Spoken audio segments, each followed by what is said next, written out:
This holiday season, get ready to unwrap the most magnificent holiday homes with Homeworthy's 25 Days of Christmas. For the month of December, we'll take you inside the most heartwarming houses, decked out for the holidays in true festive fashion. From twinkling lights and elegantly trimmed trees to sparkling ornaments and cozy holiday charm, these homes capture the warmth, wonder, and beauty that make this season so special. So join us as Homeworthy celebrates 25 days of Christmas. The magic starts now. Raise your glass. Cheers! Merry Christmas! Happy holidays! You're watching Homeworthy, where we believe every home has a story. Hey, Homeworthy, welcome. I'm the Ornament King, and you can call me Christopher Radko as well. I've got a lot of sparkle to share with you. Come on in.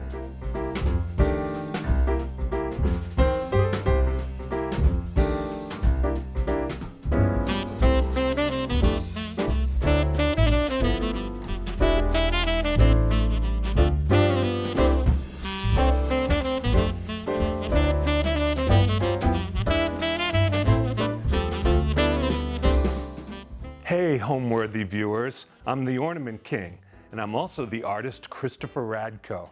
I'm so excited to be sharing my holiday home with you, and we're going to get ready and take you on a sparkly tour. You know, it's certainly not a career I would have imagined getting into, but I'm a Christmas ornament designer, and I've been doing this for almost 40 years. People always wonder, well, how do you get started doing something like that? And it really started with a holiday tragedy. Our 12-foot Christmas tree crashed and all of my grandmother's beloved ornaments shattered. And I had a little hand in that because I had put the tree in a brand new Christmas tree stand and one of the legs buckled. And when all the ornaments laid shattered on the floor, my grandmother came into the living room and she kind of shook her head and she said, "Oh, Christopher, you've ruined Christmas forever now." So it was that guilt, that pang in my heart that got me to realize I have to make up for this. I can't live with this guilt. So I went looking for glass ornaments, but back in the 1980s, everything was plastic or styrofoam.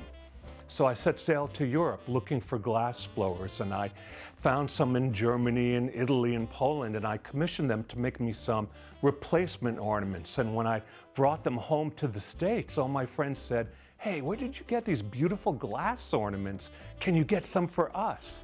So as a little hobby, on my lunch hour, I started selling Christmas ornaments, and it just took off. People loved the ornaments I designed, and before I knew it, in a couple years, designing glass Christmas ornaments became my full-time job. A lot of people remember me from my former company, which I started back in 1986.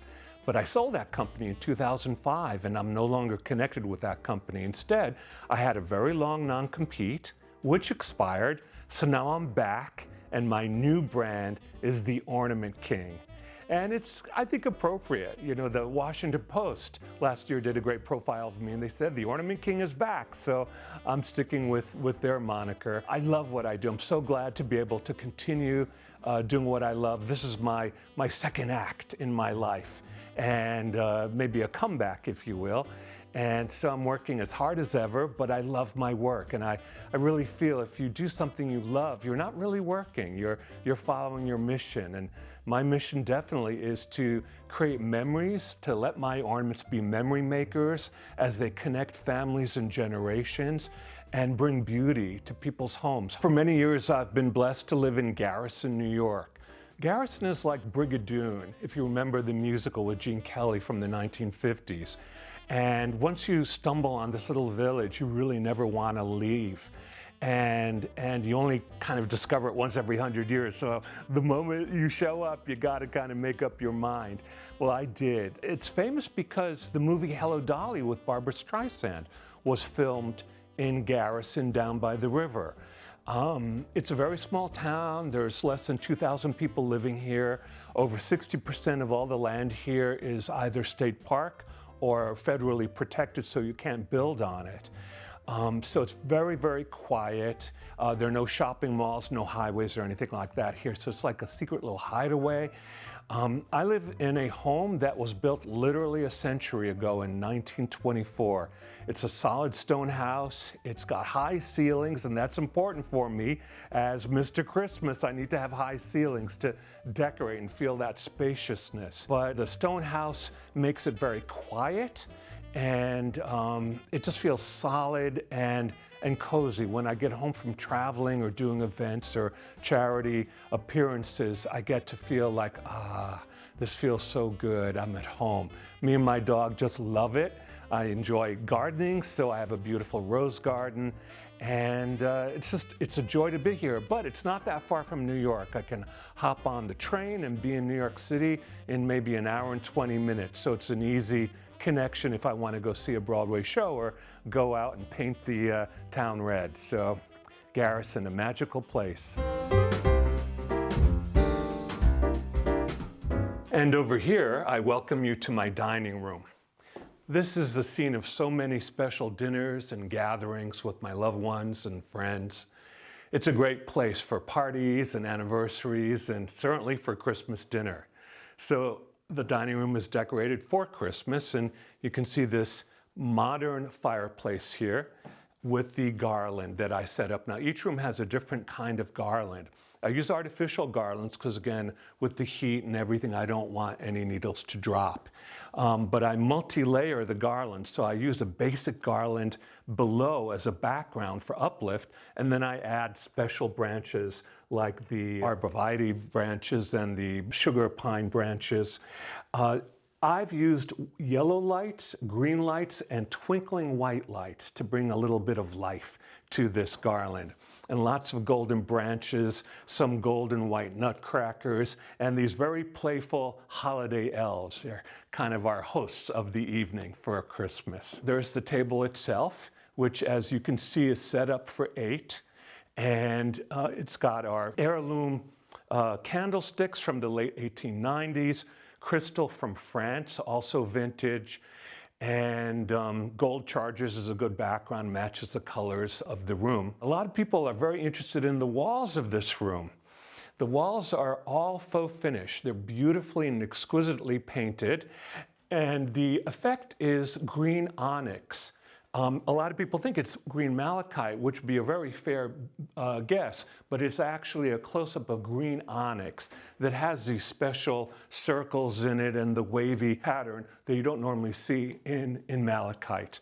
The lights are all Italian, and even the chandelier is vintage Italian. So lots to enjoy in here and good times to be shared. So happy to share it with you. One of the things I love about this house is that the dining room is a separate room.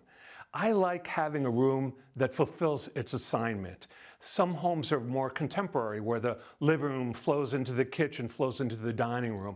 But I like being able to move from one space to the next and have the experience of that space enclosed within the 4 walls. So this is the dining room.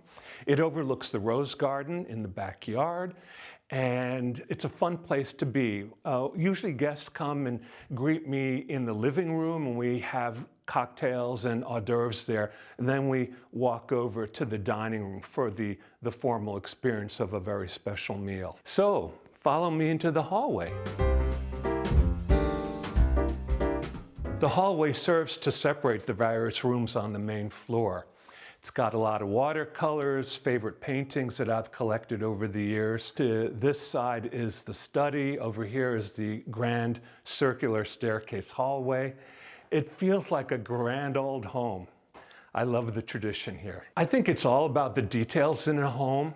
The wonderful Italian wallpaper, the drapes over here. I love florals and I love pom-poms. So it kind of has a holiday feel, but it's also playful as well. And you'll see more of this color brought into the study and the way I decorated in there as well. The lights that you see overhead were also found in Germany at a flea market there, and I had them rewired and installed here as well. There's also a beautiful chandelier in the hallway, which I look forward to sharing with you if you follow me. Up here, I love a circular staircase, and the front door that I greeted everyone at. But this reminds me a little bit of Auntie Mame. I kind of feel when I swirl down the staircase that I'm, being uncle, the uncle version of Auntie Mame greeting my guests. I know we're a celebrity-driven culture, and I've been very fortunate that a lot of famous people have paid retail for my ornaments. I'll never forget the day I got a call from the Neiman Marcus buyer, and she said, "You'll never guess who was just in here, Elton John. He bought a whole tree. We're shipping the entire tree to his house."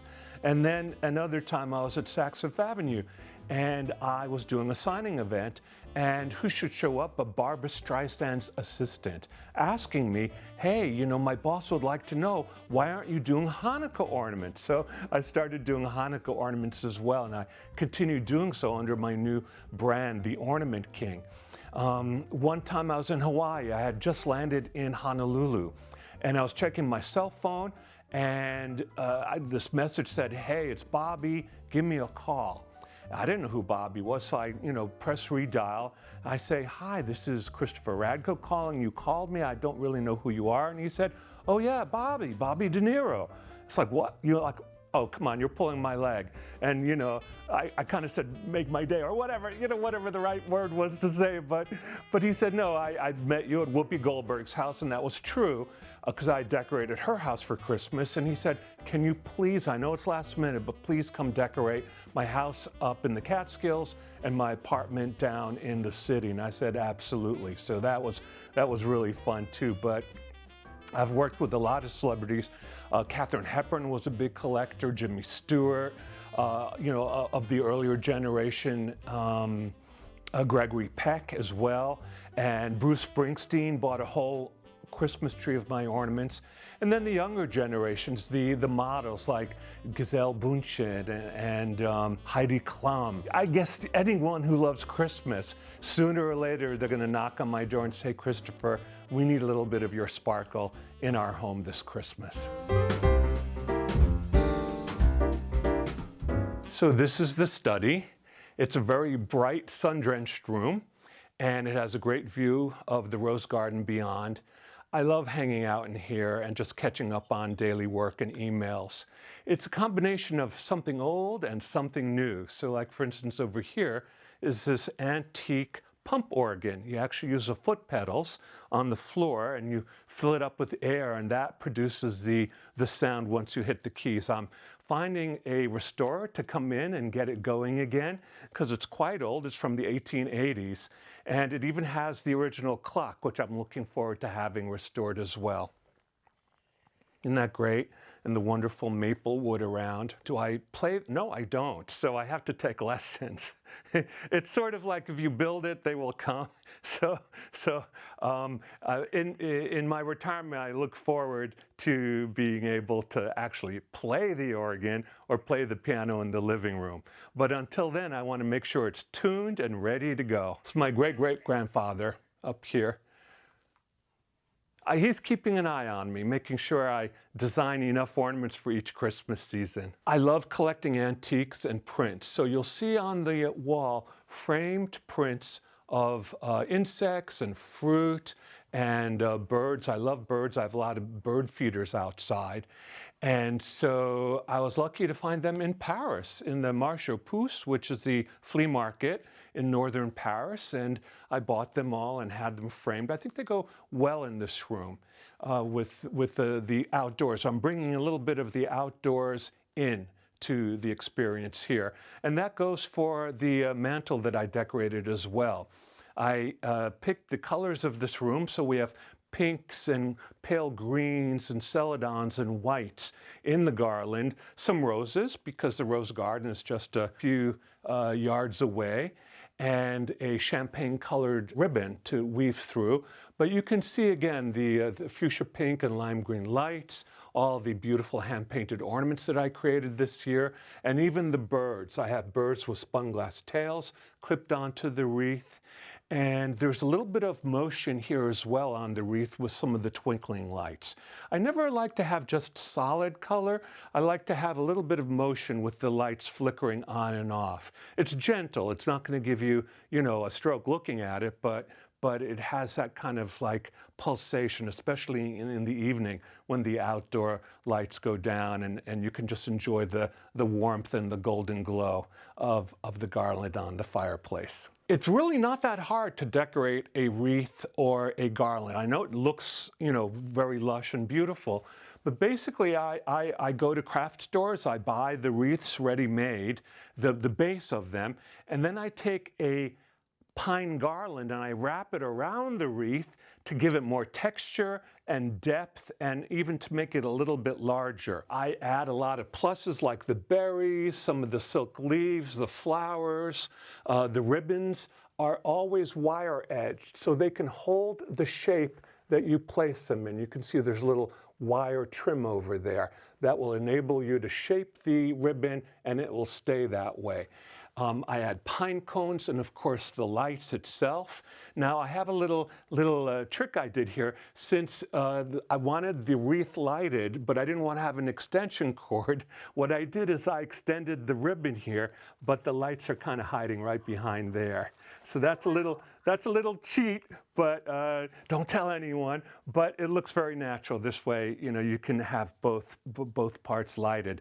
Also, on the main garland, on this fireplace, I start with a base regular garland, and then I add the additional juniper garland on top. So it's two garlands layered on top of each other. And then it's just a matter of adding floral picks, pine cones, and wiring on the ornaments and the roses. I add two kinds of lights. I have the mini lights, as you see here, and then I have the C7 lights. The C7 lights are generally LED now, so they have a nice glow, but they last a very long time, the LED lights. And you can see some flickering and some pulsation from the blinking lights as well. But it coordinates with the room. The pinks and the creams and the salmon colors coordinate with the colors of this room. So it's all of a piece. This is exactly that. It's like a miniature greenhouse. And this is a Victorian piece that I bought in Italy. I loved it because of the curved glass. And this is what the Victorians did. They had plants and flowers inside. And even in the wintertime, you would have plants growing inside there, and you'd have a little bit of that outdoors brought inside to your house. So this is a fun piece I picked up in Italy. It's my daydream room. So I just love to, plop in one of the chairs, and sometimes in the summer I'll open the windows and listen to the bird song. It's got a view of the fountain in the backyard. And so it's very much a room of serenity. After a tough day of work, I love to come here and just unwind. A lot of people ask me if there are special trends or themes for Christmas.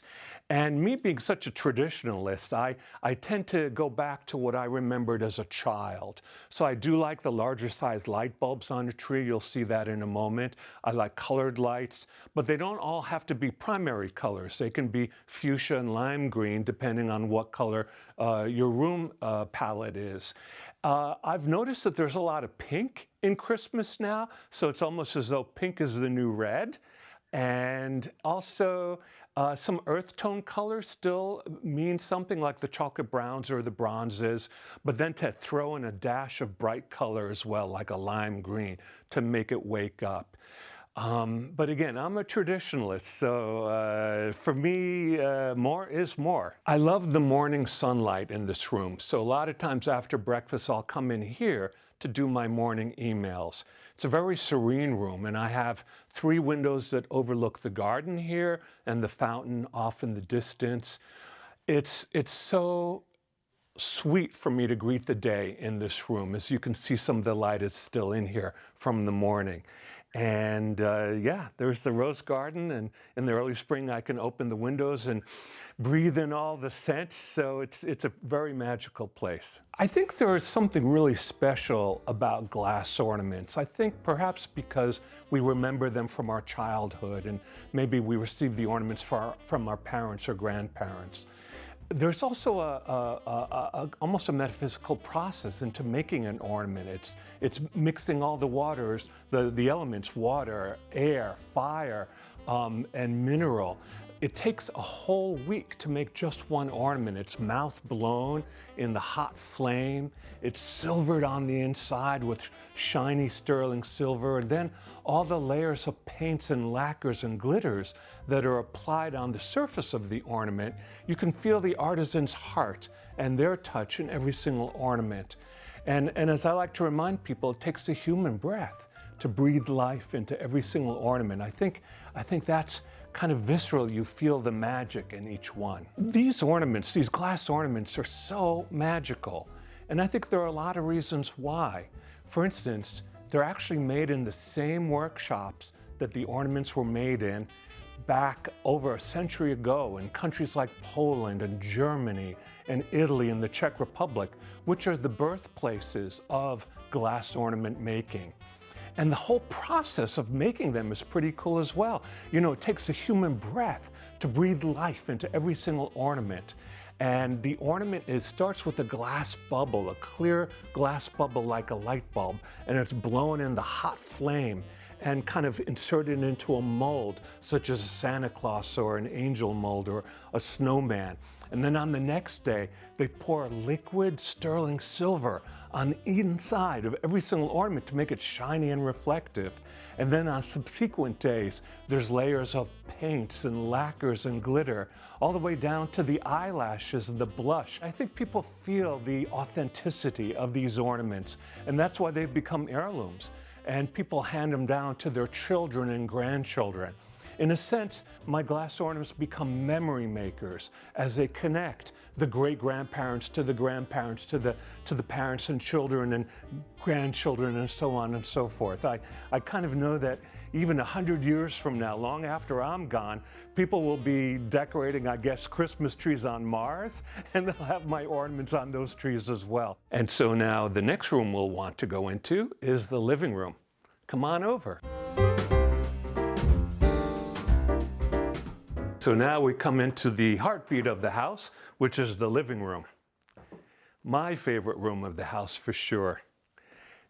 Here I have a table that's faux finished again to look like malachite, in this case, green malachite. And I have a garland here sprinkled with silver and red and gold check bead stars, a little bit of sparkle, and some happy ribbon, again coordinating to the room. But the best is yet to come. Down this way. It's the Christmas tree, of course. I am so lucky each year to have a Christmas tree that I can decorate and call my very own. This is a 9.5-foot tree. Even me at 6'2", the tree is taller than me, which is the way it should be, because then I feel like I'm still a little kid looking up in wonder and awe, like, wow, that Christmas tree is so tall and beautiful. A lot of friends say, now, Chris, should I get an artificial tree or should I get a fresh tree? You could really go either way, but there are differences. The problem with the limitation of a fresh tree is that it'll only last a few weeks before it starts to dry out. Also, if you have a lot of ornaments, a fresh tree might not be able to hold the weight of the ornaments, and the branches, the limbs will start to sag, and you don't want the ornaments falling off the tree midway through the holiday season. So instead, I get a man-made tree. The brand is actually Park Hill. I consider them one of the best trees in the market. And I love the tree because structurally, it is very sturdy. The armature, the metal wiring of the branches is very strong, so it'll bear the weight of extra lights and lots of ornaments. Also, the Park Hill tree offers you the opportunity to decorate deep inside the tree, meaning that there's lots of room from branch to branch. It's more like an unsheared, natural tree. See how much room is between the branches. You can really hang a lot of ornaments and they'll have breathing space on the tree. A lot of people also ask, well, do you do colored lights or white lights? I do both. So in this case, the tree comes lighted with a soft white LED light, but then I augment that lighting by adding C7 bulbs. These are the LED C7s, just like the ones we grew up with, but I use multicolored all through the tree. And also, if you look, you'll see there's some twinkling lights as well to create a little bit of that life and magic on the tree. Now, after I light the tree, well, first, oh, almost forgot. You have to, when you take the tree out of the box, make sure you open up the tree. Spread the branches, make sure they're all perky and lifting up to the sky. And then I use the star method of opening up the branches like a finger with the 5 fingers. And you want to make sure that all the branches are open and spread and kind of lightly pointing up in the air, because then you can have tips to hang ornaments on.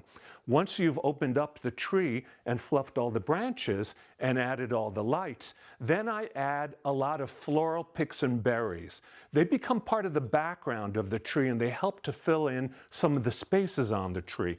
So you'll see I have velvet red poinsettias, beautiful red poinsettias, just for color inside the tree. I add ponderosa pine cones around the base of the tree and also deep inside to cover up the trunk. And then I add lots of red berries all through the tree. Now, initially it looked like your tree is all red, but in fact, once you add all the ornaments, you don't notice them as much. They just create a more interesting tree. It's not just a tree and glass ornaments, but a tree with florals. And again, depending on the decor of your house, you might choose silk orchids or chrysanthemums or other flowers that might, or peonies, or whatever. You can really let your imagination go wild as you add the additional picks to the tree to bring a little bit of that floral feel to the tree before you start decorating with the ornaments itself. I don't think there is much space left on the tree to decorate. My motto is, if you can still see the tree, you're not done decorating yet. But I would say there's close to 450 ornaments on the tree.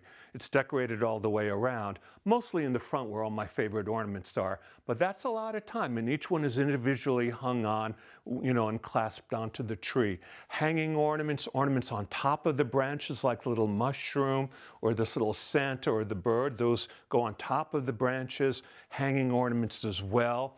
And so really it's very well filled. There's a lot of interest. You can look at this tree for hours and really never see the same ornaments twice, because it's like, oh, I just noticed that, I just noticed that. There's a lot of detail, and that's the way I like it, because again, after a hard day of work, I love to come home, plop myself down on the sofa and just put on some Christmas music and watch the twinkling lights and all the beautiful ornaments that I created that year on my Christmas tree at home. Well, I have a lot of very traditional shaped ornaments. That's very important for me. So I have ornaments with reflectors on them, such as this one over here, or then wandering over here, look at this one. Now the reflectors were originally created for the Christmas tree when 100 years ago, before the advent of electricity, people actually put candles on their trees. Now the trees were very fresh, they were cut down Christmas Eve, so there was very little risk involved when you were in the room when the candles were burning. But the reflectors on the ornaments would shine the light back out in the room. So I like them because they're prismatic and colorful. One of my favorite ornaments this year is Dolly Delivers. That's this Dolly Parton ornament, personally approved by Dolly herself. It's a glass ornament hand-painted by women in Poland, and that, of course, is still available from my company, but 20% of all the sales, of all the proceeds, go to the Dolly Parton Imagination Library. She's so amazing. Not only does she sing, but she also donates 3 million books every single month to kids who need to learn how to read all over the country. And so in support of her foundation, I've created this ornament of her for this holiday. So I hope everyone will consider getting a Dolly Delivers ornament, by the Ornament King, that's me. And she thanks to you as well. Dolly Parton thanks to you as well, because it's for a very good cause. Another one of my favorites is the Tin Man over here. This Tin Man is made in Italy. It's an Italian ornament, and he's got his heart. So he's ready for Christmas, the Tin Man. He's a great one. I also like spaceship and Santa in space designs. So here is Santa in a space rocket. There he is. And then, of course, if you pan the camera up here, hiding behind the stars, a Martian. See, there's a little Martian ornament that's also made in Italy.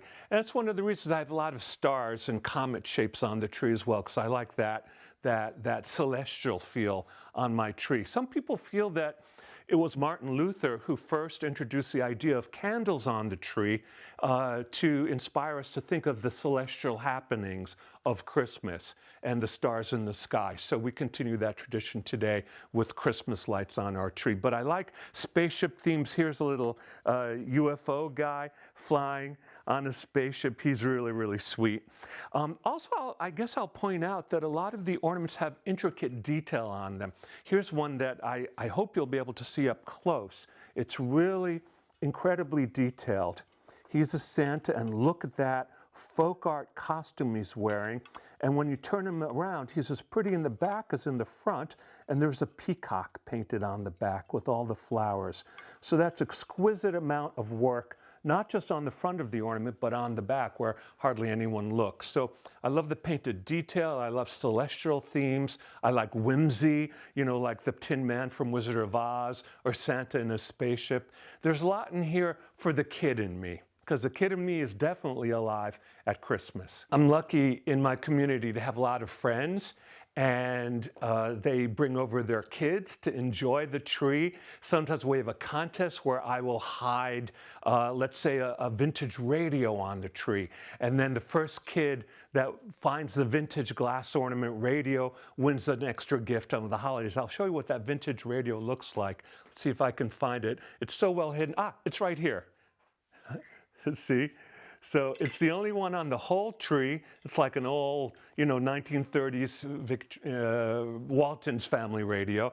I have a typewriter on the tree because I love writing. So I have a hidden typewriter as well. Do you want to see that? I'll let you know over here. It's right over here.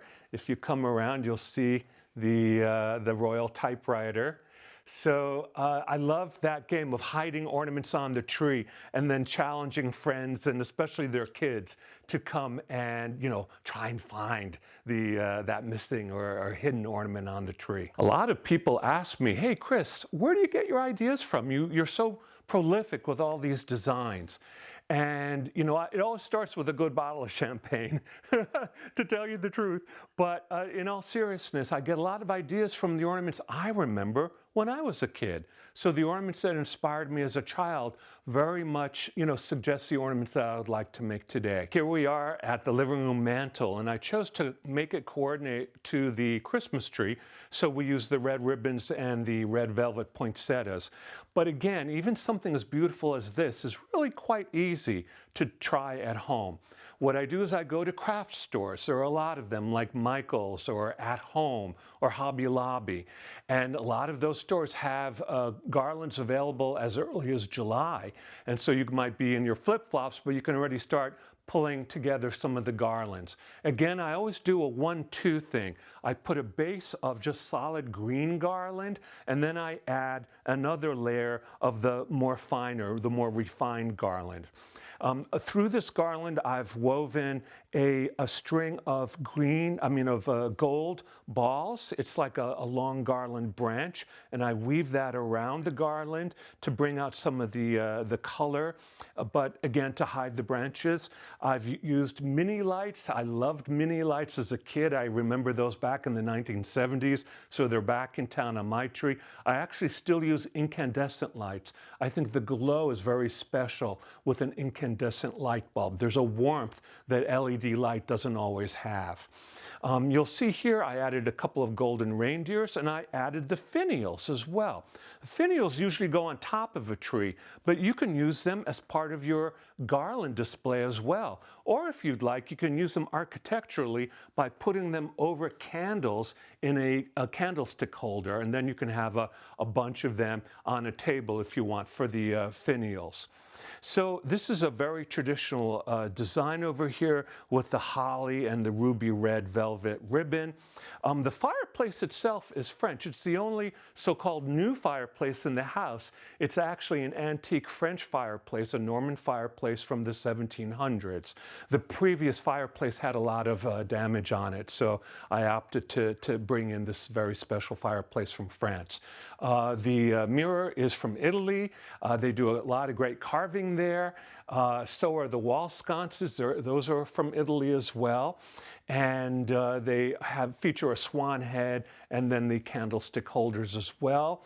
And as you can see, Also, the walls themselves are painted a very warm peach color. And you think, wow, that's pretty daring. But you know, peach is a great color. It's very relaxing, and it's not jarring. But also, we all look good with peach color, you know? It just kind of creates a warm glow, and I think it carries forth to the way we feel in this room, that kind of warmth and relaxation that the peach color offers us. So you'll see that in my carpet, you'll see that in the sofas, and in the drapes as well. And yeah, I just can't say enough about this room. I can't wait to start inviting friends here for Christmas. My idea of decorating is that it's okay to mix old and new, but the way I combine them is by color.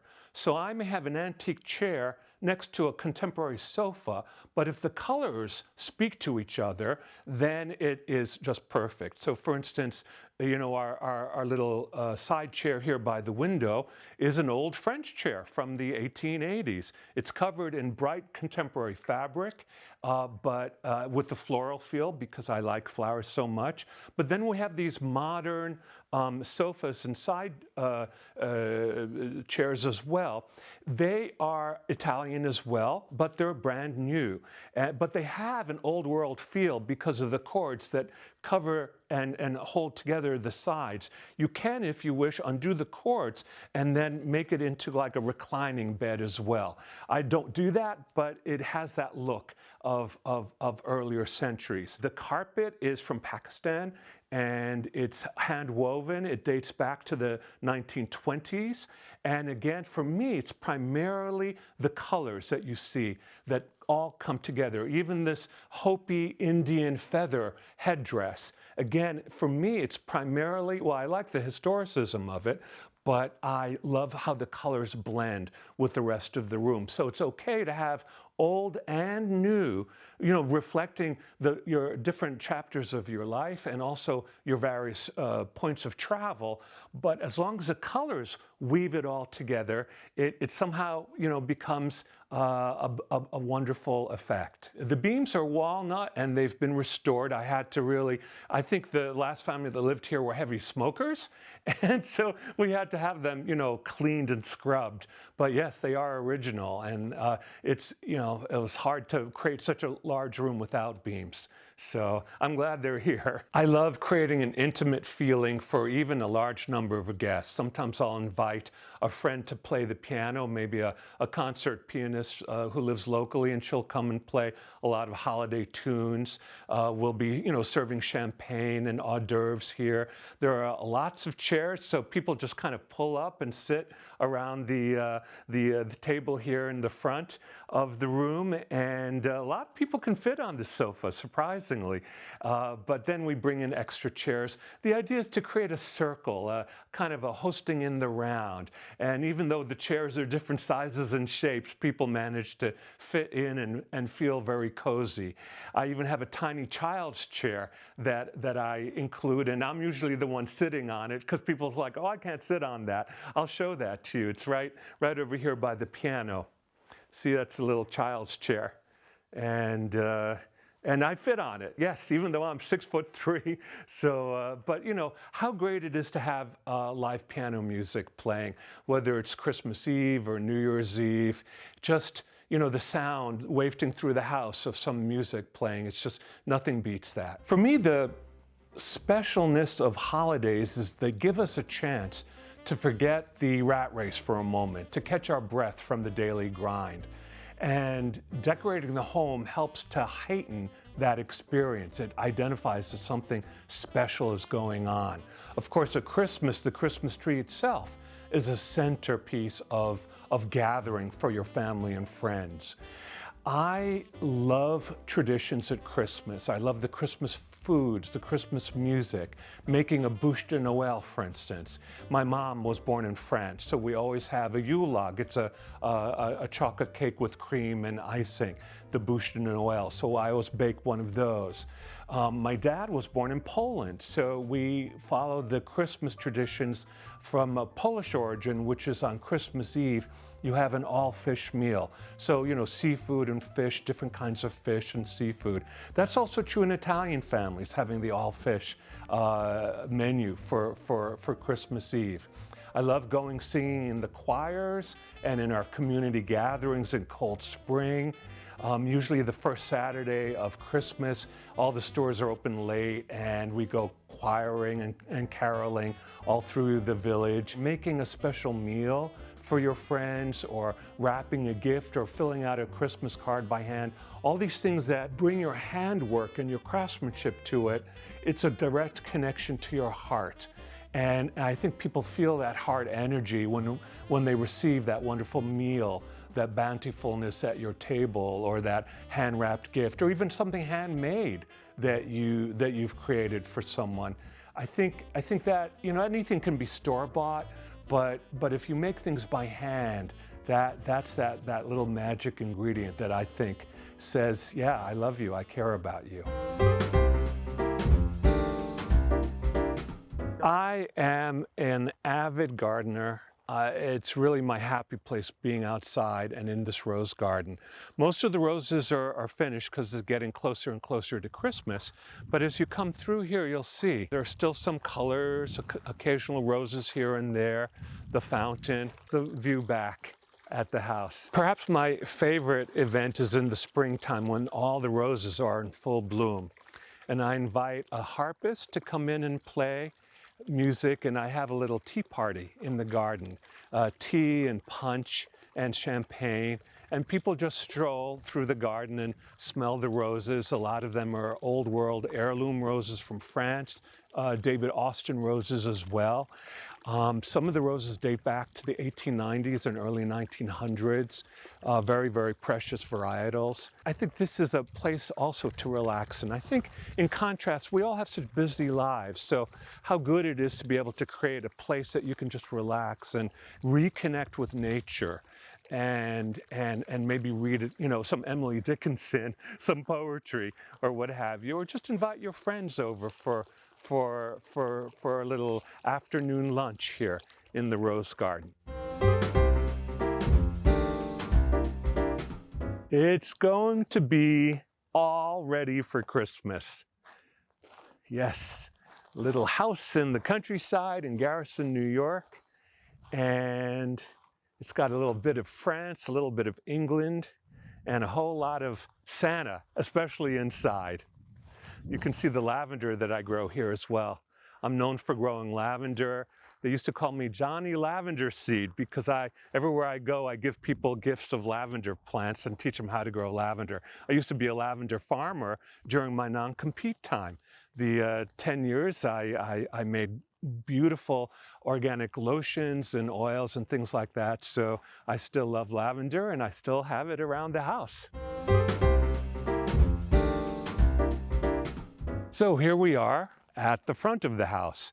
This is a century-old house. It was literally built 100 years ago in 1924 and actually finished in 1925. It's solid stone, so the chunks of stone are actually blocks piled on top of each other. It's not just a stone facade, which is how many newer homes are built. It's got a solid slate roof. It was recently reconditioned, so it's going to last another 100 years. And it's very much in the style of the French Norman chateaus. If you have a chance to visit France, you'll see a lot of homes in this style. You know, when I first saw this house, it was love at first sight. I think the high ceilings, the beautiful turret in the center of the house, it feels like a little castle, and I think it's just perfect for the Ornament King. So we all need a welcome wreath, and so that's what this oak door has. A wonderful wreath that I designed picking up the colors of the stone. So I chose the dove gray, or some of the pale lavender flowers, and some of the silver and the eucalyptus colors, all very soft, muted colors that blend with the environment. I guess you could say I'm a Christmas expert after being in the ornament world for almost 40 years. Christmas means so much to me, especially the spirit of Christmas. It's something I choose to keep alive in my heart all year long. It's not just a business at all to me. Yes, I make beautiful Christmas ornaments. I'm thrilled that they're still being made in Europe for me, but it goes beyond that. It's about the love, the friendship, the connectivity that Christmas offers us. And that shouldn't just be for one day a year. So even though it might be Easter or 4th of July or Mother's Day or any other season of the year, I like to keep Christmas spirit alive in my heart all year long. And that's about keeping an open heart and being kind to people and considerate and helping others, because we're all in this together after all. And so to me, that's living the Christmas spirit all year long. And then I keep Christmas alive all year long just by sharing those feelings and not stopping on December 26th. Home. I think we're all looking for home. For me, that is a place that I create. It's like a nest, a cozy little calm in the eye of the storm. As you can imagine, I travel a lot for work, for my profession, and having a chance, and there's so much changing, day by day, whatever the headlines are in the papers or on TV. The world is changing faster than I ever thought would happen. But when I get to come home to everything that's familiar to me and, smell the smells of my own garden and come back to my own bedroom closet and, find my sweaters or what have you. And then inviting people to my home, high school friends and college friends, that's magical. That becomes an anchor, if you will, in an ever-changing world. My home is my oasis, my sanctuary from life. And so it's a place I can work on my memoir. It's a place that I can maybe create new designs for next year.